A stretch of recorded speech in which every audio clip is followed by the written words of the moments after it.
Currently music ಇಂಡಸ್ಟ್ರಿಗೆ ಬಂದು almost 11 ವರ್ಷ ಆಗಿದೆ. ನೀವು ಎಷ್ಟು ಡಿಪಾರ್ಟ್ಮೆಂಟ್ಗಳು ಹೇಳಿದ್ರಿ ಅಂದ್ರೆ ಯಾರಾದ್ರೂ ಸೌಂಡ್ ಬಗ್ಗೆ ಏನೂ ಗೊತ್ತಿಲ್ಲದೆ ಯಾರಾದ್ರೂ ಒಂದೇ ಸತಿ ಕೇಳಿದ್ರೆ ಶಾಕ್ ಆಗ್ಬಿಡ್ತಾರೆ. ಇಷ್ಟೊಂದು ಡಿಪಾರ್ಟ್ಮೆಂಟ್ಸ್ ಇದೆಯಾ ಸೌಂಡ್ ಅಲ್ಲಿ ಅಂತ.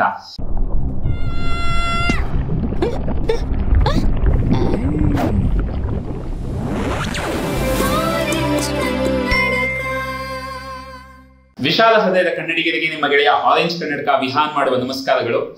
ಗೆಳೆಯರೇ, ಇವತ್ತು ಅಂತರ್ಜಾಲ ಬಹಳಷ್ಟು ಚಾನೆಲ್ಗಳು ಬಂದಿರೋ ಕಾರಣ ಎಲ್ಲರಿಗೂ ಬರೀ ಸಿನಿಮಾಸಕ್ತರಿಗೆ ಅಲ್ಲ, ಸಿನಿಮಾ ಉತ್ಸಾಹಿಗಳಿಗೆ ಮಾತ್ರವಲ್ಲ, ಸಿನಿಮಾನ ಹೊರತುಪಡಿಸಿ ಇರೋ ಮಾಮೂಲಿ ಜನಕ್ಕೆ ಕೂಡ ಸಿನಿಮಾನ ಬೇರೆ ಬೇರೆ ಅಂಶಗಳ ಬಗ್ಗೆ ಬಹಳಷ್ಟು ಸ್ಪಷ್ಟತೆ ಸಿಕ್ಬಿಟ್ಟಿದೆ. ಇವತ್ತು ಒಬ್ಬ ಥಿಯೇಟರ್ ಇಂದ ಹೊರಗೆ ಬಂದಾಗ ಬರೀ ಸಿನಿಮಾ ಚೆನ್ನಾಗಿದೆ ಅಂತ ಹೇಳಲ್ಲ, ಎಡಿಟಿಂಗ್ ಚೆನ್ನಾಗಿರ್ಬೋದಿತ್ತು, ಮ್ಯೂಸಿಕ್ ಚೆನ್ನಾಗಿರ್ಬೋದಿತ್ತು. ಸೊ ಈ ರೀತಿ ಸಿನಿಮಾ ಬಗ್ಗೆ ಬಹಳಷ್ಟು ಜ್ಞಾನ ಎಲ್ರಿಗೂ ಬಂದ್ಬಿಟ್ಟಿದೆ ಇವತ್ತು. ಆದ್ರೂ ಕೆಲವೊಂದು ಅಂಶಗಳು ಮಾತ್ರ ಇನ್ನೂ ಗುಪ್ತವಾಗಿ ಉಳ್ಕೊಂಡಿವೆ. ಆ ರೀತಿ ಒಂದು ಅಂಶನೇ ಸೌಂಡ್ ಮಿಕ್ಸಿಂಗ್, ಮಾಸ್ಟರಿಂಗ್, ಡಿಸೈನ್, ಸೌಂಡ್ಗೆ ಸಂಬಂಧಪಟ್ಟ ಕೆಲವು ಅಂಶಗಳು. ಸೊ ಇದ್ರ ಬಗ್ಗೆ ಬಹಳಷ್ಟು ಜನಕ್ಕೆ, ಮಾಮೂಲಿ ಜನಕ್ಕೆ ಮಾತ್ರ ಅಲ್ಲ, ಸಿನಿಮಾ ಆಸಕ್ತರಿಗೆ ಕೂಡ ಬಹಳಷ್ಟು ವಿಷಯಗಳ ಬಗ್ಗೆ ಸರಿಯಾದ ಮಾಹಿತಿ ಇಲ್ಲ. ಆ ಒಂದು ನಿಟ್ಟಿನಲ್ಲಿ ಇವತ್ತು ನಾವು ಸಂದರ್ಶನ ಮಾಡಲಿರುವ ಒಬ್ಬ ತಂತ್ರಜ್ಞ, ಸೌಂಡ್ ಡಿಪಾರ್ಟ್ಮೆಂಟ್ ಅಲ್ಲಿ ಇವರು ಸಂಗೀತ ನಿರ್ದೇಶನ ಮಾಡ್ತಾರೆ, ಸೌಂಡ್ ಮಿಕ್ಸಿಂಗ್ ಮಾಸ್ಟರಿಂಗ್ ಮಾಡ್ತಾರೆ, ಡಬ್ಬಿಂಗ್ ಇಂಜಿನಿಯರ್ ಆಗಿ ಕೆಲಸ ಮಾಡಿದ್ದಾರೆ. ಸೊ ಸೌಂಡಿಗೆ ಸಂಬಂಧಪಟ್ಟಂತೆ ಎಲ್ಲಾ ಬೇರೆ ಬೇರೆ ಆಸ್ಪೆಕ್ಟ್ಸ್ ನಲ್ಲಿ ಕೆಲಸ ಮಾಡಿರುವಂತಹ ಒಬ್ಬ ತಂತ್ರಜ್ಞ. ಇವರ ಹೆಸರು ಮಹೇಶ್ ಜೂಡ್ ಪೆರಿಯೇರಾ. ಹಾಗಾದ್ರೆ ಅವ್ರನ್ನ ಇನ್ವೈಟ್ ಮಾಡುವ. ಮಹೇಶ್, ಕಾರ್ಯಕ್ರಮಕ್ಕೆ ನಿಮಗೆ ಸ್ವಾಗತ. Thank you so much. ಧನ್ಯವಾದಗಳು. Thank you for having me. So actually ನಿಮ್ಮ ಒಂದು ಆಸ್ಪೆಕ್ಟ್ ಏನಿದೆ, ನಮಗೂ ಬಹಳಷ್ಟು, ನನಗೆ ವೈಯಕ್ತಿಕವಾಗೂ ಬಹಳಷ್ಟು ಪ್ರಶ್ನೆಗಳಿದೆ. ಸೊ ಈ ಒಂದು ಸಂದರ್ಶನದಲ್ಲಿ ಪ್ರತಿಯೊಂದು ಪ್ರಶ್ನೆಗೂ ಉತ್ತರ ಸಿಗುತ್ತೆ ಅಂತ ನಾನು ಅನ್ಕೊಂಡಿದ್ದೀನಿ. ಸೊ ಇಂಟರ್ವ್ಯೂನ ಶುರು ಮಾಡೋದಕ್ಕೆ ಮುಂಚೆ ಮಹೇಶ್, ಒಂದು ಮಾತು, ಈ ಒಂದು ಸಂದರ್ಶನಗಳೇನಿವೆ ಇದು ಕನ್ನಡದಲ್ಲಿ ಸಿನಿಮಾ ನಿರ್ಮಾಣದ ಪ್ರತಿಯೊಂದು ಅಂಶದ ಬಗ್ಗೆ ಸ್ಪಷ್ಟವಾಗಿ ಕನ್ನಡದಲ್ಲೇ ಬಹಳಷ್ಟು ಸಿನಿಮಾ ಉತ್ಸಾಹಿಗಳು ಬೇರೆ ಭಾಷೆಗಳಲ್ಲಿ ವಿಡಿಯೋ ನೋಡೋದಕ್ಕಾಗದೆ ಕನ್ನಡದಲ್ಲೇ ನೋಡಬೇಕು ಅಂತ ಆಸೆ ಪಡುವಂತವ್ರಿಗಾಗಿ ಈ ಒಂದು ಸರಣಿನ ಮಾಡ್ತಾ ಇದೀವಿ. ಸೊ ನೀವು ಎಷ್ಟಕ್ಕೆಷ್ಟು ಸ್ಪಷ್ಟವಾಗಿ, ಎಷ್ಟಕ್ಕೆಷ್ಟು ವಿಸ್ತಾರವಾಗಿ ಉತ್ತರಗಳನ್ನ ನೀಡ್ತೀರೋ ಅಷ್ಟು ಜನರಿಗೆ ಸ್ಪಷ್ಟತೆ ಸಿಗುತ್ತೆ ಅಂತ ನಾವು ನಂಬಿದೀವಿ. ಸೊ ನೀವು ಆದಷ್ಟು ಪ್ರಾಮಾಣಿಕವಾಗಿ ನಿಮ್ಗೆ ಏನೇನು ಗೊತ್ತಿದೆಯೋ, ಒಬ್ಬ ಕಾಲೇಜ್ನಲ್ಲಿ ಸೀನಿಯರ್ ಜೂನಿಯರ್ ಹೆಲ್ಪ್ ಮಾಡೋ ತರ ನೀವು ನಿಮ್ಮ ಒಂದು ಜ್ಞಾನ ಏನು ಸಂಪಾದಿಸ್ಕೊಂಡಿದ್ದೀರಾ ಈ ಒಂದು ಫೀಲ್ಡ್ ನಲ್ಲಿ ಅದನ್ನ ಹಂಚ್ಕೊ ಅಂತ ವಿನಂತಿ ಮಾಡ್ಕೋತೀನಿ. ಸರಿ, ಮೊದಲಿಗೆ ನಾವು ಮಹೇಶ್ ಅವ್ರನ್ನ ನನಗೆ ಹೇಗ್ ಪರಿಚಯ, ಹೇಗೆ ನಮ್ಮಿಬ್ಬರ ಒಡನಾಟ ಶುರುವಾಯ್ತು ಅನ್ನೋದ್ರ ಬಗ್ಗೆ ಸಂಕ್ಷಿಪ್ತವಾಗಿ ಹೇಳ್ಬಿಡ್ತೀನಿ. ನಾನು 2016ರಲ್ಲಿ ರಾಷ್ಟ್ರೀಯ ಪ್ರಶಸ್ತಿ ವಿಜೇತ ಸಂಚಾರಿ ವಿಜಯ್ ಮತ್ತು ರಂಗಿತರಂಗ ಖ್ಯಾತಿಯ ರಾಧಿಕಾ ಚೇತನ್ರ ಜೊತೆ ಒಂದು ಸಣ್ಣ ಜಾಹೀರಾತು ಮಾಡಿದ್ದೆ ಹೊಸ ವರ್ಷಕ್ಕೆ. ಆ ಒಂದು ಜಾಹೀರಾತಿನ ಒಂದು ಮಿಕ್ಸಿಂಗ್ ಮಾಸ್ಟರಿಂಗ್ ಅಂತ ಏನಂತೀವಿ, ಅದಕ್ಕಾಗಿ ನಾನು ಮಹೇಶ್ ಅವರ ಹತ್ರ ಮೊದಲನೇ ಬಾರಿ ಹೋಗಿದ್ದೆ. ಸೊ ಅಲ್ಲಿಂದ ಬಹಳಷ್ಟು ಪ್ರಾಜೆಕ್ಟ್ಸ್ ಒಟ್ಟಿಗೆ ಮಾಡಿದೀವಿ. ಸೊ ಒಂಥರ ಸಿಕ್ಕಾಪಟ್ಟೆ ಕೂಲ್ ವ್ಯಕ್ತಿ. ಅವ್ರ ಸ್ಟುಡಿಯೋನಲ್ಲೇ, ಆಕ್ಚುಲಿ ಸೌಂಡ್ ಡಿಸೈನರ್ಸ್ ಕೆಲಸ ಎಲ್ಲ ಒಂದು ಸ್ಟುಡಿಯೋನಲ್ಲೇ ಆಗ್ತಾ ಇರುತ್ತೆ. ಸೊ ಯಾವಾಗ ಹೋದ್ರು ಅವ್ರ ಸ್ಟುಡಿಯೋನಲ್ಲಿ ಸಿಗ್ತಿರ್ತಾರೆ. ಸೊ ನಾವು ಜೊತೆಗೆ ವಿಶಾಲ ಹೃದಯದ ಕನ್ನಡಿಗರು ಮಾಡಿದೀವಿ, ಇನ್ನು ಹಲವಾರು ಪ್ರಾಜೆಕ್ಟ್ಸ್ ನ ಮಾಡಿದೀವಿ. ಸೊ ಇವತ್ತು ಇವರ ಜೊತೆ ಒಂದು ಜ್ಞಾನವನ್ನು ಹಂಚಿಕೊಳ್ಳುವ ಒಂದು ಸೆಷನ್ ಅನ್ನ ನಾವು ಮಾಡೋಣ. ಸೊ ಮಹೇಶ್, ಶುರು ಮಾಡೋಣ ಹಾಗಿದ್ರೆ? ಶುರು ಮಾಡೋಣ. Shouldn't be A problem. So ಮೊದಲನೇದಾಗಿ ಮಹೇಶ್, ನೀವು ಇಲ್ಲಿವರೆಗೂ ಏನೇನ್ ಪ್ರಾಜೆಕ್ಟ್ಸ್ ಮಾಡಿದೀರಾ, ಮತ್ತೆ ನಿಮ್ಮ ಒಂದು ಇಂಡಸ್ಟ್ರಿನಲ್ಲಿ ನಿಮ್ಮ ಒಂದು ಪಯಣ ಏನಿದೆ ಅದ್ರ ಬಗ್ಗೆ ಸಂಕ್ಷಿಪ್ತವಾಗಿ ತಿಳಿಸ್ಕೊಡೋದಕ್ಕಾಗತ್ತಾ? ಓಕೆ, ಸೊ ಕರೆಂಟ್ಲಿ ಮ್ಯೂಸಿಕ್ ಇಂಡಸ್ಟ್ರಿಗೆ ಬಂದು ಆಲ್ಮೋಸ್ಟ್ 11 ವರ್ಷ ಆಗಿದೆ. ಸೊ ಐ ಸ್ಟಾರ್ಟೆಡ್ ಆಫ್, ಅಂದರೆ ಶುರು ಮಾಡಿದ್ದು as a guitarist. So I to just play or perform for different music directors. So ಶುರು ಮಾಡಿದ್ದು with my mentor mister Kiran Shankar. Down the road I met a lot of musicians, a lot of technicians. ಅವರಿಂದ ಎಲ್ಲ ಕಲ್ತು ಕೆಲಸ ಮಾಡಿ ಇಲ್ಲಿ ತನಕ ಬಂದಿದ್ದೀನಿ. ಸೊ ಟಿಲ್ ನಾವು ಆ್ಯಸ್ ಅ ಗಿಟಾರಿಸ್ಟ್ ಎಷ್ಟು ಹಾಡು ಮಾಡಿದ್ದೀನಿ ಅಂತ ಕೌಂಟ್ ಇಲ್ಲ, ಯಾವ ಫಿಲಮ್ಗೆ ಯಾವ ಹಾಡು ಅಂತ ನೆನಪು ಸಹ ಇಲ್ಲ. But I can mention a few. ಒಂದು ಲಾಸ್ಟ್ ಇಯರ್ ರಿಲೀಸ್ ಆಯಿತು, ಹೀಗೊಂದು ದಿನ ಅಂತ, ಸಿಂಧು ಲೋಕನಾಥ್ ಮತ್ತು Vikram Yoganand film. Abhilash Gupta is the music director. ಮತ್ತು ಅದಕ್ಕಿಂತ ಮುಂಚೆ ಇನ್ 2014 ಸಾಧಕರು ಅಂತ ಒಂದು ಮೂವಿಗೆ ಬ್ಯಾಕ್ಗ್ರೌಂಡ್ ಸ್ಕೋರ್ ಮಾಡಿದ್ದೆ. But generally I am more of a technician then a music director, so on and so forth. ಅದು ಬಿಟ್ಟು individually I play music.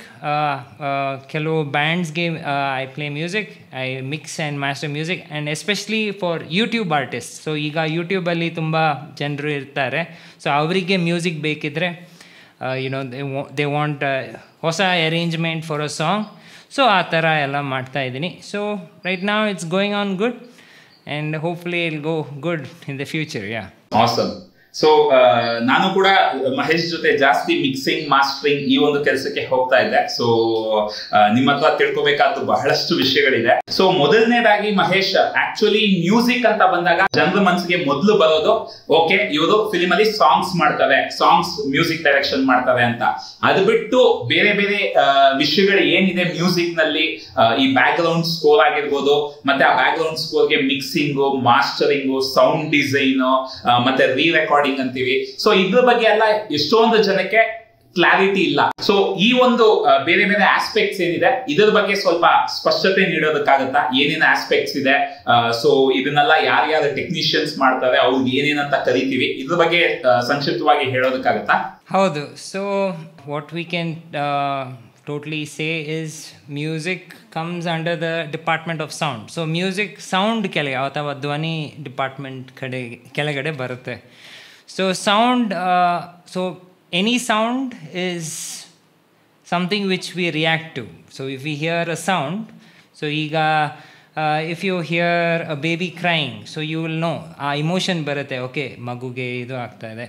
Or if someone's laughing, joy ಇದೆ, or ಖುಷಿ, so people are happy right now. So music also can emulate that. So now ಈಗ film ಅಲ್ಲಿ ನೋಡಿದ್ರೆ, so when film started, it was there was no talkie portion and there was no music from the film ಇಂದ music ಬರ್ತಾ ಇಲ್ಲ. ಮಾತ್ರ wherever they used to have shows, ಎಲ್ಲಿ shows ಬರ್ತಾ ಇತ್ತು, ಒಂದು ಆರ್ಕೆಸ್ಟ್ರಾ ಇತ್ತು. ಸೊ ಆ ಆರ್ಕೆಸ್ಟ್ರಾ ಆ ಸೀನ್ಗೆ ನೋಡಿ ಮ್ಯೂಸಿಕ್ ಕಂಪೋಸ್ ಮಾಡ್ತಾ ಇತ್ತು. ಆ ಮ್ಯೂಸಿಕ್ ಜನರು ಲೈವ್ ಕೇಳ್ತಾ ಇದ್ರು. ಈಗ with a full advancement of technology, with 5.1, so many things, now it's something which is considered, second nature. ಅಂದರೆ ಪೀಪಲ್ ಜನರು ಅಷ್ಟೊಂದು ಗಮನ ಕೊಡೋಲ್ಲ, ಮಾತ್ರ ಅದ್ರ ಹಿಂದೆ ತುಂಬ ಕೆಲಸ ಇರುತ್ತೆ. ಸೊ ಈಗ ಫಿಲ್ಮ್ಗೆ ಸೌಂಡ್ ಆ್ಯಂಡ್ ಮ್ಯೂಸಿಕ್ ಅಂದರೆ, ಸೊ ಈಗ ಸೌಂಡ್ ಡಿಸೈನ್ ಒಂದು ಡಿಪಾರ್ಟ್ಮೆಂಟ್ ಇರುತ್ತೆ, ಮತ್ತು ಮ್ಯೂಸಿಕ್ ಒಂದು ಡಿಪಾರ್ಟ್ಮೆಂಟ್ ಇರುತ್ತೆ. ಇದ್ರ ಕೆಳಗಡೆ ಒಬ್ಬರು ಆಡಿಯೋ ಸೂಪರ್ವೈಸರ್ ಅಥವಾ ಸೌಂಡ್ ಸೂಪರ್ವೈಸರ್ ಇರ್ತಾರೆ. So he or she will make sure that both coagulate, or ಒಟ್ಟಿಗೆ ತಂದರೆ ಅದು it is presentable, or you can show it to the world and it is appreciable. So ಈಗ music, if we go for music, so music ಕೆಳಗಡೆ the most important person will be the musical director. He looks over everything. ಅಂದರೆ he's in charge of the composition, he's in charge of how the recording happens, arrangement ಹೇಗಾಗುತ್ತೆ, singers ಹೇಗೆ ಆಡ್ತಾರೆ, musicians ಹೇಗೆ music ಮಾಡ್ತಾರೆ, mixing ಹೇಗಾಗುತ್ತೆ, mastering ಆಗುತ್ತೆ. So ಅವ್ರ ಕೆಳಗಡೆ sometimes there will be a composer who will compose only, but sometimes musical director will just make sure it happens. So there will be a composer ಬಿಟ್ಟು lyricist ಇರ್ತಾರೆ, ಮತ್ತು arrangers. So basically arrangers are musicians who can create a musical background for the composition. So ಕಾಂಪೊಸಿಷನ್ಗೆ ಒಂದು background ಮಾಡಿಸ್ಕೊಡ್ತಾರೆ. ಮತ್ತು after this we have recording engineers. So these engineers, they make sure that ಕೆಲವರು recording engineers musicians ಆಗಿರ್ತಾರೆ. So ಅವರಿಗೆ ಗೊತ್ತಾಗುತ್ತೆ if the singer is taking a good take or the musician is doing a good take. So recording engineer bittu we have mixing engineer. So mixing engineer makes sure that all the balances, all the musical balances are maintained, and mastering engineer will provide you that final big sound or a big output. Okay, so that comes under adu music ಕೆಳಗಡೆ ಬರುತ್ತೆ. ಈಗ sound ಡಿಪಾರ್ಟ್ಮೆಂಟ್ಗೆ ಹೋದರೆ of film, so ಅಲ್ಲಿ we have a dubbing engineer, we have a Foley engineer, dubbing artists, Foley artists, mixing and mastering. Allu sa mixing and mastering irutte. So dubbing engineer makes sure all the dialogues come fine, andre ಆ emotion ಬರ್ತಾ ಇದೆಯಾ ಇಲ್ವಾ ಅಂತ ಅವ್ರದ್ದು judgment ಮೇಲೆ ಅವರು takes ತಗೊಳ್ತಾರೆ. ಅವ್ರು ಬಿಟ್ಟು foley engineer and foley artist. So foley basically are people who do SFX or sound effects. So ಈಗ ನಡೆಯೋದು ಸೌಂಡು, ಕುದುರೆದು ಸೌಂಡ್, ನಾಯಿದು sound, any kind of sound. So it comes under the foley department. ಈಗ film ಅಂತ ನೋಡಿದ್ರೆ, so this audio supervisor will make sure that these two come together in unison. So he will be, generally ನಮ್ಮ Indian ಇಂಡಸ್ಟ್ರಿಯಲ್ಲಿ ಈ ಥರ concept ಇಲ್ಲ. We have it a lot in Hollywood or any foreign countries. If you see, there will be someone called as a sound supervisor. So alli music director will not be doing what our music directors do. So ಇಲ್ಲಿ ಇಂಡಿಯಾದಲ್ಲಿ ಅಥವಾ ಕರ್ನಾಟಕದಲ್ಲಿ ನಮ್ಮ music director ಅಥವಾ film ಡೈರೆಕ್ಟರೇ sound supervisor ಆಗಿರ್ತಾರೆ. So it is a good thing, less number of heads, better output. But yeah, if a dedicated audio supervisor is there, it will be more efficient anta ankotini. So basically this. And iga recording athava mixing and mastering alli bere tara engineers irtare. One is stereo mixing mastering and 5.1 mixing, and the next is Dolby, which has 7.1 and 13.1. So basically, I think I have covered up most of the aspects of what sound comes under in films. Super. ನೀವು ಎಷ್ಟು ಡಿಪಾರ್ಟ್ಮೆಂಟ್ಗಳು ಹೇಳಿದ್ರಿ ಅಂದ್ರೆ ಯಾರಾದ್ರೂ sound ಬಗ್ಗೆ ಏನು ಗೊತ್ತಿಲ್ಲದೆ ಯಾರಾದ್ರೂ ಒಂದೇ ಸತಿ ಕೇಳಿದ್ರೆ ಶಾಕ್ ಆಗ್ಬಿಡ್ತಾರೆ, ಇಷ್ಟೊಂದು ಡಿಪಾರ್ಟ್ಮೆಂಟ್ಸ್ ಇದೆಯಾ ಸೌಂಡ್ ಅಲ್ಲಿ ಅಂತ. ಇದರಲ್ಲಿ ಈಗ ಎಷ್ಟೊಂದು ಡಿಪಾರ್ಟ್ಮೆಂಟ್ಸ್ ಹೇಳಿದ್ವಿ. ಸೊ ಇದರಲ್ಲಿ ನೀವ್ ಏನೇನ್ ಮಾಡ್ತೀರಾ ಅಂತ ಹೇಳಿ, ನೀವು ಯಾವ್ಯಾವ ಡಿಪಾರ್ಟ್ಮೆಂಟ್ ಅಲ್ಲಿ ವರ್ಕ್ ಮಾಡ್ತೀರಾ ಅಂತ ಹೇಳಿ. ಓಕೆ, ಸೊ ಸದ್ಯಕ್ಕೆ ಐ ವರ್ಕ್, ನನ್ನ ಕೆಲಸ ಇಂಡಸ್ಟ್ರಿಯಲ್ಲಿ ಅಂದರೆ ಆ್ಯಸ್ ಅ ಅರೇಂಜರ್ ಅಂತ ಕೆಲಸ ಮಾಡ್ತೀನಿ. But mainly as an arranger. So ಯಾರಾದರೂ ಮ್ಯೂಸಿಕ್ ಡೈರೆಕ್ಟರ್ ಇದ್ದರೆ ಅವರಿಗೆ ಅರೇಂಜ್ಮೆಂಟ್ ಬೇಕಿದ್ದರೆ I do a complete arrangement. ಅಂದರೆ I play the guitar, I do piano, I do drums, synthesiser, so on and so forth. So ಅದು ಬಿಟ್ಟು ಒಂದೆರಡು ಫಿಲ್ಮಲ್ಲಿ ಹಾಡಿದ್ದೀನಿ. I am called for my English vocals. So Gara ಅಂತ ಒಂದು ಫಿಲ್ಮ್ ಬಂದಿತ್ತು last year. So for that I have sung, I have rapped, so on and so forth. So but mostly I work as an arranger ನಾವ್. Almost 2 years ago I used to do everything else also. ಅಂದರೆ dubbing ಮಾಡ್ತಾ ಇದ್ದೆ, mixing mastering ಮಾಡ್ತಾ ಇದ್ದೆ for others. But ನಾವು I have slowed it little down, so I can be more of a musician then technician. So basically all the sound departments ಅಲ್ಲಿ I have dabbled. ನನ್ನ ಕೈ ಎಲ್ಲ ಕಡೆ ಇಟ್ಟಿದ್ದೀನಿ. I have learned even up to 5-point mixing and even Dolby. But currently ಈಗ ಸದ್ಯಕ್ಕೆ I am an arranger, you can say, for music. Yeah. Actually ಅದೇನಾಗುತ್ತೆ ಅಂದ್ರೆ ಈಗ short films, independent film making ಅಂತ ಬಂದಾಗ ನೀವು ಅಷ್ಟೊಂದು ಡಿಪಾರ್ಟ್ಮೆಂಟ್ಸ್ ಹೇಳಿದ್ವಿ, ಬಟ್ ಎಲ್ಲ ಒಬ್ಬರೇ ಮಾಡ್ಬಿಡ್ತಾರೆ. ಒಂದೊಂದ್ಸತಿ ಒಂದು ಮ್ಯೂಸಿಕ್ಗೆ ಒಂದು ಪರ್ಸನ್ ಇರ್ತಾರೆ who does most of the things. But ಒಂದು ದೊಡ್ಡ ಬಡ್ಜೆಟ್ ಫಿಲ್ಮ್ ಅಂತ ಹೋದಾಗ ಪ್ರಾಬಬ್ಲಿ ನೀವು ಹೇಳ್ದಂಗೆ ಒಂದೊಂದಕ್ಕೆ ಒಂದೊಂದು ಇಂಜಿನಿಯರ್ಗಳು ಒಂದೊಂದನ್ನ ಒಬ್ಬರು ನೋಡ್ಕೊಳ್ಳೋರು ಇರ್ಬೋದೇನೋ. ಬಟ್ ಒಂದು ಶಾರ್ಟ್ ಫಿಲ್ಮ್ ಅಂತ ಬಂದಾಗ ಮೋಸ್ಟ್ ಆಫ್ ದ ಥಿಂಗ್ಸ್ ನಾವೇ ಮಾಡ್ಬೇಕಾಗುತ್ತೆ. ಸೊ ಬಹಳ ಮಿನಿಮಲಿಸ್ಟಿಕ್ ರಿಸೋರ್ಸಸ್ ಅಲ್ಲಿ ಮಾಡೋದು ಅಗತ್ಯ ಆಗುತ್ತೆ. ಸೊ ಎನಿವೇಸ್, ಸಿನಿಮಾಗೆ ಸೌಂಡ್ ಎಷ್ಟು ಇಂಪಾರ್ಟೆಂಟ್ ಅಂತ ನಿಮ್ಗನ್ಸುತ್ತೆ? ಅಂದ್ರೆ ಅಫ್ಕೋರ್ಸ್ ಇವತ್ತು ಟಾಕಿ ಫಿಲಿಮ್ಸ್ ಬಂದಾದ್ಮೇಲೆ sound is a important aspect. So sound ಎಷ್ಟು ಇಂಪಾರ್ಟೆಂಟ್ ಅನ್ಸುತ್ತೆ, ಅದ್ರ ಜೊತೆ ಸ್ಪೆಸಿಫಿಕ್ ಆಗಿ ಮಾತಾಡೋದಾದ್ರೆ ಈ ಮಿಕ್ಸಿಂಗ್ ಮಾಸ್ಟರಿಂಗ್ ಎಷ್ಟು ಇಂಪಾರ್ಟೆಂಟ್, ಅದರ ಪ್ರಾಮುಖ್ಯತೆ ಬಗ್ಗೆ ಸ್ವಲ್ಪ ಹೇಳೋದಕ್ಕಾಗತ್ತಾ? ಓಕೆ, ಸೊ ಈಗ ಫಿಲಮ್ ಆಸ್ ಅ ಹೋಲ್ ನೋಡಿದ್ರೆ ಎರಡು ಸೆನ್ಸಸ್ ನಾವು ನೋಡ್ತೀವಿ. ಒಂದು ನಾವು the sense of watching and one more sense is hearing sense. So ಇದೆರಡು ನಾವು ನೋಡುವಾಗ ಕೇಳುವಾಗ ಒಂದು ಇಮೋಷನ್ ಡೆವಲಪ್ ಆಗುತ್ತೆ. ಸೊ ಈಗ if there was no sound you can still have a film if the film can emote the emotion. ಅಂದರೆ the actors ಅಥವಾ the scene can sometimes there won't B sound and will be very silent. ಒಬ್ಬರು mister Hans Zimmer ಹೇಳಿದ್ದಾರೆ, so silence is the best form of music ಅಂತ. Okay, so it's not necessarily that sound should be there everywhere, but since ನಾವು we are in the age, ಈಗ for the past 5 years ನೋಡಿದ್ರೆ most of the films which are mega blockbusters are action films, Avengers, all hero films. ಅದರಲ್ಲಿ ನೋಡಿದ್ರೆ sound plays a very big role. The theme song, the fight sequence, the effects, so more than dialogues. ಅಂದರೆ ಜನರು ಆ ಫಿಲ್ಮೆಲ್ಲ ನೋಡಲಿಕ್ಕೆ they don't go for the dialogues, they go for the action, they go for the sound, they go for the visual. So if you see in modern films, ಅಂದರೆ ಈಗ commercial blockbuster ನೋಡಬೇಕಿದ್ರೆ, so sound plays a very important role. Sound mixing, every stage of it plays a very important role. ಯಾಕೆಂದರೆ ಈಗ ಕನ್ನಡದಲ್ಲೇ successful films ನೋಡಬೇಕಿದ್ರೆ KGF has a very good sound. Avane Srimannarayana ಅದು ಫಿಲ್ಮ್ದು sound design is very good. So it's like film and sound are like brothers, anna tamma hange.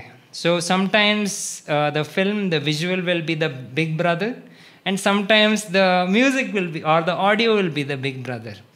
So yakendre if you see art films nodidre ಕೆಲವೊಂದು ಸೀನಲ್ಲಿ the visual will create the emotion, but ಕೆಲವೊಂದು ಸೀನಲ್ಲಿ the audio or the sound design or the music creates that emotion. So ಹಂಗೆ ನೋಡಿದ್ರೆ both, if they both go hand in hand ಒಳ್ಳೆಯದು. ಇಲ್ಲದಿದ್ದರೆ you might find imbalance ಅಷ್ಟೇ. ಯಾಕೆಂದರೆ and to create that kind of environment, I really like if the process of making film making ಪ್ರಾಸೆಸ್ಸಲ್ಲಿ the audio department is involved during pre production, not only after. Okay, shooting ಆದಮೇಲೆ ಎಲ್ಲ ಒಟ್ಟಿಗೆ ಮಾಡೋಣ music audio ಅಂತ ಅಲ್ಲ. So ಈಗ script ಬರೆಯುವಾಗನೇ if the audio department is present, so you will have a better clearer picture of what the film can be with sound. So ನಾವು if it is a film which does not depend on sound, okay it's ಇದರಲ್ಲಿ dialogue heavy ಇರುತ್ತೆ, ಅಷ್ಟೊಂದು ಮ್ಯೂಸಿಕ್ಗೆ room ಇರಲ್ಲ, then fine, that shouldn't be a problem. But ಈಗ okay it is gonna be musically driven at certain points, so then I think even sound department should be there in the pre-production stage. So not only music, that is even the Foley, even the sound design. So because their inputs also matter. ಯಾಕೆಂದರೆ ಅವರು ಸಹ ಇಷ್ಟೊಂದು ಫಿಲ್ಮ್ಸಲ್ಲಿ ಕೆಲಸ ಮಾಡ್ತಾ ಇರ್ತಾರೆ, ನೋಡಿದ್ದಾರೆ. So they will know what are the things which work out well on both sides of the aisle. So ಈ I hope I answered your question. Mixing mastering ಏನ್ ಆಕ್ಚುಲಿ ಮಾಡ್ತಾರೆ ಅಲ್ಲಿ ಸ್ವಲ್ಪ ಅದು ಹೇಳಕ್ಕಾಗುತ್ತಾ?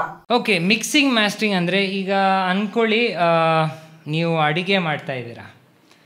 ಓಕೆ, ಸೊ ಅಡಿಗೆ ಮಾಡಲಿಕ್ಕೆ ಎಲ್ಲ ಐಟಮ್ಸ್ ಇದೆ, ಈರುಳ್ಳಿ, ಟೊಮೆಟೊ, ಚಿಲ್ಲಿ. ಓಕೆ, ಸೊ ಇದೆಲ್ಲ ಅಂದ್ಕೊಳ್ಳಿ ರೆಕಾರ್ಡಿಂಗ್ ಇಂಜಿನಿಯರ್ ಅಂಗಡಿಯಿಂದ ತಂದಿದ್ದಾನೆ. ಸೊ ಮಿಕ್ಸಿಂಗ್ ಇಂಜಿನಿಯರ್ ಏನು ನೋಡ್ತಾನೆ, ಓಕೆ ಇಷ್ಟು ಟೊಮೆಟೊ ಇದೆ, ಇಷ್ಟು ಈರುಳ್ಳಿ ಇದೆ, ಇಷ್ಟು ಮೆಣಸಿನ್ಕಾಯಿ ಇದೆ, ಸೊ ಎಷ್ಟು ಜನರಿಗೆ ಎಷ್ಟು ಪ್ರಪೋರ್ಷನ್ ಬೇಕು ಅಂತ ಆ ಥರ ಕಟ್ ಮಾಡಿ ಹಾಕ್ತಾನೆ. ಸೊ ರುಚಿ ಬರಬೇಕು.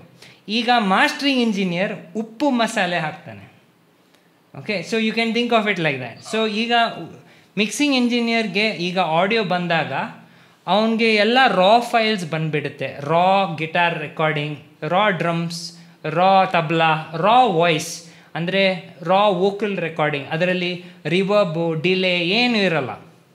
ಸೊ ವಾಟ್ ಈಗ ಮಿಕ್ಸಿಂಗ್ ಇಂಜಿನಿಯರ್ ಈಗ if is working on a song, so music director ಜೊತೆಗೆ ಕೂತ್ಕೊಂಡು ಓಕೆ ಈ ವಾಯ್ಸ್ಗೆ ಎಷ್ಟೊಂದು ರಿವರ್ಬ್ ಹಾಕಬೇಕು, ಈ ಥರ ಇ ಕ್ಯೂ ಹಾಕಬೇಕು, ಕಂಪ್ರೆಷನ್ ಹಾಕಬೇಕು, ಈ ಥರ ಸ್ವಲ್ಪ ಟರ್ಮ್ಸ್ ಇದೆ. ಸೊ ಎಫೆಕ್ಟ್ಸ್ ಅಂದ್ಕೊಳ್ಳಿ. ಸೊ ಈಗ ವಿಡಿಯೋ ಅಲ್ಲಿ ಫಿಲ್ಟರ್ ಅಂತ ಹೇಳ್ತಾರಲ್ವ, ಸೊ ಆಡಿಯೋಗೆ ಈ ಥರ ಫಿಲ್ಟರ್ಸ್ ಇರುತ್ತೆ which will give you different effects, the way the sound will change or ಏನಾದ್ರು what you can say sound manipulation. So ಈಗ ಆ ಮಿಕ್ಸಿಂಗ್ ಇಂಜಿನಿಯರ್ ಮಾಡ್ತಾರೆ. So if we talk about mixing engineer for films, so ಅವರು ನೋಡ್ತಾರೆ okay so for example ಈಗ film mixing engineer ಹತ್ರ music ಬಂದುಬಿಡುತ್ತೆ, audio dubbing ಬಂದುಬಿಡುತ್ತೆ, ಮತ್ತು ಸೌಂಡ್ ಡಿಸೈನ್ ಫೋಲಿ ಸ್ಯಾಂಪಲ್ಸ್ ಬಂದುಬಿಡುತ್ತೆ. ಸೊ ಸೀನ್ ಪ್ರಕಾರ ಯಾವುದು ಇಂಪಾರ್ಟೆಂಟು, ಈಗ ವಾಯ್ಸ್ ಇಂಪಾರ್ಟೆಂಟಾ, ಫೋಲಿ ಇಂಪಾರ್ಟೆಂಟಾ, ಮ್ಯೂಸಿಕ್ ಇಂಪಾರ್ಟೆಂಟು. ಸೊ ಈಗ ನೀವು say for example action films ನೋಡಿದ್ರೆ ಸೊ ಮ್ಯೂಸಿಕ್ ಇರುತ್ತೆ, ಮಾತ್ರ ಈಗ ಹೆವಿ ಇಂಪ್ಯಾಕ್ಟ್ ಬಂದರೆ punch, automobile crash or plane crash ಏನಾದರೂ ಆದರೆ ಆವಾಗ ಮ್ಯೂಸಿಕ್ನ ಡಕ್ ಮಾಡ್ತಾರೆ. ಸೊ ಆ ಎಫೆಕ್ಟ್ದು ಪಂಚ್ ಜಾಸ್ತಿ ಆಗಬೇಕು. So all these things are taken care of by A mixing engineer. Okay, so that is the work of the mixing engineer. ಈಗ ಮಾಸ್ಟ್ರಿಂಗ್ engineer ಏನು ನೋಡ್ತಾನೆ, ಸೊ ಓವರ್ ಆಲ್ ಆ ಸೌಂಡ್ ಲೆವೆಲ್ ಈಕ್ವಲ್ ಆಗಿರಬೇಕು. ಅಂದರೆ ಈಗ ಫಿಲಮ್ ನೋಡಿದಾಗ so at one point of the film the music should not be too loud compared to another point of the film where the music is soft. So even though heavy music idre aa volume should match even a soft music. So soft music extremely low anta kelsbaro. So just like the cooking analogy that mixing mastering engineer will take the onion, tomato, chili and he will cut appropriately. Okay, ishtu janrige ishtu saaku. And mastering engineer will do the masala, the spices, the salt, yav tara brightness, darkness, ella is taken care of by the mastering engineer. So that's, I hope that answers your question. ಹೊಸ ಹುಡುಗರಿಗೆ ಇದು ಸಾಕಷ್ಟು ಮಟ್ಟಕ್ಕೆ ಸ್ಪಷ್ಟತೆ ನೀಡುತ್ತೆ ಅಂತ ಅನ್ಕೊಳ್ತೀನಿ. So ಇನ್ನೊಂದು ಡೌಟ್, ಈ ಸಿನಿಮಾ ಇದರ ಟರ್ಮ್ಸ್ ಅಲ್ಲಿ ರೀ ರೆಕಾರ್ಡಿಂಗ್ ಮಾಡಿಸೋದು ಅಂತಾರಲ್ಲ, ಇದು ಮಿಕ್ಸಿಂಗ್ ಮಾಸ್ಟರಿಂಗ್ ಗೆ ಹೇಳ್ತಾರ ಅಥವಾ ಅರೇಂಜ್ಮೆಂಟ್ ಅದಕ್ಕೆ ಹೇಳೋದಾ, ಅದು ರೀ ರೆಕಾರ್ಡಿಂಗ್ ಮಾಡಿಸೋದು ಅಂದ್ರೆ? ಸೊ ರೀ ರೆಕಾರ್ಡಿಂಗ್ ಟರ್ಮ್ ಅಂತ ನೋಡಿದ್ರೆ, so originally when audio was used for film, okay, so ಸ್ಟಾರ್ಟಿಂಗಲ್ಲಿ ಡಬ್ಬಿಂಗ್ ಇರ್ತಾ ಇರಲಿಲ್ಲ, ವಿಚ್ ಈಸ್ ನೌ ದೇರ್. ಎಲ್ಲ ಲೈವ್ ರೆಕಾರ್ಡಿಂಗ್ ಇರ್ತಾ ಇತ್ತು. ಓಕೆ, ಈವನ್ ಸೆಟ್, ಯಾಕೆಂದರೆ ಎಲ್ಲ ಕಂಟ್ರೋಲ್ ಸೆಟ್, ಔಟ್ಡೋರ್ ಶೂಟಿಂಗ್ ಅಷ್ಟೊಂದು ಇರಲಿಲ್ಲ when first film started. Even if U C ನಮ್ಮ ಕನ್ನಡ ಫಿಲ್ಮ್ ಇಂಡಸ್ಟ್ರಿಯಲ್ಲಿ ಹಳೆ ಫಿಲ್ಮ್ಸು ಎಲ್ಲ ಸೆಟ್ ಮೇಲೆ ಎಲ್ಲ ಮೇಲ್ಗಡೆ ಬೂಮ್ ಮೈಕ್ ಹಾಕಿಬಿಟ್ಟು ನಾಗರ, ಅದು ಟೇಪ್ ನಾಗರ ರೆಕಾರ್ಡರಲ್ಲಿ ರೆಕಾರ್ಡ್ ಆಗ್ತಾಯಿತ್ತು. ಇನ್ನೂ ಯೂಸ್ ಮಾಡ್ತಾರೆ ಬಟ್ ಅದು ಫಿಲಮ್ಗೆ ಫೈನಲ್ಗೆ ಬರಲ್ಲ, ಯಾಕೆಂದರೆ ಡಬ್ಬಿಂಗಲ್ಲಿ ಚೇಂಜ್ ಏನೋ ಮಾಡ್ತಾರೆ. But yeah, that is where Nagara was used. ಈಗ ರೀ ರೆಕಾರ್ಡಿಂಗ್ ಅಂತ ಕಾನ್ಸೆಪ್ಟ್ ಏನು ಸೊ ಇವನ್ ಆವಾಗ ಸೆಟ್ ಸೈಡಲ್ಲಿ ಮ್ಯೂಸಿಕ್ ಟೀಮ್ ಸಹ ಇರ್ತಾಯಿತ್ತು, ಅವರು ಸಹ ಅಲ್ಲೇ ಲೈವ್ ಅದ್ರ ಜೊತೆಗೇ ರೆಕಾರ್ಡ್ ಮಾಡ್ತಾಯಿದ್ರು. ಅಲ್ಲೇ ಲೈವ್ ಫೋಲಿ ಟೀಮ್ ಸಹ ಇತ್ತು ಟು ಡೂ ಫೋಲಿ ಸೌಂಡ್ಸ್. ಸೊ ಎಲ್ಲ ಒಟ್ಟಿಗೆ ಆಗ್ತಾಯಿತ್ತು. ಈಗ ಈ ಕಾನ್ಸೆಪ್ಟ್ ಆಫ್ ರೀ ರೆಕಾರ್ಡಿಂಗ್ ಯಾಕೆ ಬಂತು, ಈಗ ಏನಾದರೂ ಚೇಂಜಸ್ ಬೇಕಾದರೆ ಸ್ಟುಡಿಯೋಗೆ ಬಂದು ಅದನ್ನು ಓವರ್ ಡಬ್ ಮಾಡೋದು ಅಷ್ಟೇ ಅದು ಕೆಲಸ ಇತ್ತು. ಈಗ re recording has come to a state, ಅಂದರೆ ಈಗ ಫಿಲಮ್ ಮಾಡುವಾಗ the sound department is not on the set, foley department is not on the set. So ಎಲ್ಲ ಪೋಸ್ಟಲ್ಲೇ ಆಗಿಬಿಡುತ್ತೆ. ಸೊ ರೀ ರೆಕಾರ್ಡಿಂಗ್, ಈಗ ಇಲ್ಲಿ ನಾವು ರೀ ರೆಕಾರ್ಡಿಂಗ್ ಮ್ಯೂಸಿಕ್ಗೆ ಅಂತ ಅಂತೀವಿ, but it should not be that. Basically if music is put for film, R ಅಂತ ಹೇಳ್ತಾರೆ ಇಲ್ಲಿ, ಮಾತ್ರ it should be called background music score, okay, apart from songs. So ನಾವು if you actually see what re recording means is, ಈಗ ನೀವು shoot ಮಾಡ್ತೀರಲ್ವ, ಈಗ if you come to a studio, dubbing comes under re recording, music also comes under re recording, foley comes under re recording. ಅಂದರೆ ಆ ಸೀನ್ಗೆ ಎಲ್ಲ ರೀ record ಮಾಡ್ತೀರಾ, audio ರೀ ರೆಕಾರ್ಡ್ ಮಾಡ್ತಾಯಿದ್ದೀರಾ ಅಷ್ಟೇ. or what we say as overdubs. So that is the concept of re-recording. Okay, super. ಅಂದ್ರೆ ಈಗ even colour correction ಬಂದಾಗ್ಲೂ ಆ DI ಅನ್ನೋದು ಸುಮ್ಮನೆ ಆ ಪದ ಉಳ್ಕೊಂಡ್ಬಿಟ್ಟಿದೆ, ಬಟ್ ಆಕ್ಚುಲಿ ಅದು ಯೂಸ್ ಮಾಡೋ ಹಾಗಿಲ್ಲ. ಯಾಕಂದ್ರೆ ಈಗ ಡಿಜಿಟಲ್ಲೇ ಶೂಟ್ ಮಾಡಿ ಡಿಜಿಟಲ್ ನಲ್ಲೇ ಎಡಿಟ್ ಮಾಡ್ತಿರೋದ್ರಿಂದ ಇಂಟರ್ಮೀಡಿಯೇಟ್ ಅನ್ನೋ ಕಾನ್ಸೆಪ್ಟ್ ಇಲ್ಲ, ಡಿಜಿಟಲ್ ಇಂಟರ್ಮೀಡಿಯೇಟ್ ಅನ್ನೋ. ಅದೇ ತರ ಈಗ ರೀರೆಕಾರ್ಡಿಂಗ್ ಅನ್ನೋ ಕಾನ್ಸೆಪ್ಟ್ ಆಕ್ಚುಲ್ ಆಗಿಲ್ಲ. ಈಗ ಒಂದೊಂದು ಡಿಪಾರ್ಟ್ಮೆಂಟ್ಗೂ ಸಪರೇಟ್ ಹೆಸರುಗಳು ಕೊಟ್ಬಿಟ್ಟಿದೀವಿ, ಬಟ್ ಆದ್ರೂ ಜನ ಅದು ಯೂಸ್ ಟು ಆಗ್ಬಿಟ್ಟಿರೋದ್ರಿಂದ ಇನ್ನು ರೀರೆಕಾರ್ಡಿಂಗ್ ಮಾಡಿಸೋದು, DI ಮಾಡಿಸೋದು ಅಂತ ಯೂಸ್ ಮಾಡ್ತಾರೆ. ಪರ್ಫೆಕ್ಟ್. ಸೊ ಈ ಪ್ರಶ್ನೆ ಮೊದಲು ಕೇಳಬೇಕಿತ್ತು ಆಕ್ಚುಲಿ. ಹಾಯ್ ಗೈಸ್, ಕನ್ನಡ ಚಿತ್ರರಂಗದಲ್ಲಿ ಬೆಳೆಯಲು, ಚಿತ್ರ ನಿರ್ಮಾಣದ ಬೇರೆ ಬೇರೆ ವಿಷಯಗಳನ್ನ ತಿಳಿಯಲು ಆರೆಂಜ್ ಕನ್ನಡ ಯೂಟ್ಯೂಬ್ ಚಾನೆಲ್ ಅನ್ನ ಲೈಕ್ ಮಾಡಿ, ಸಬ್ಸ್ಕ್ರೈಬ್ ಮಾಡಿ ಹಾಗೂ ಬೆಲ್ ಐಕಾನ್ ನ ಒತ್ತುವುದನ್ನು ಮರಿಬೇಡಿ. Thank you.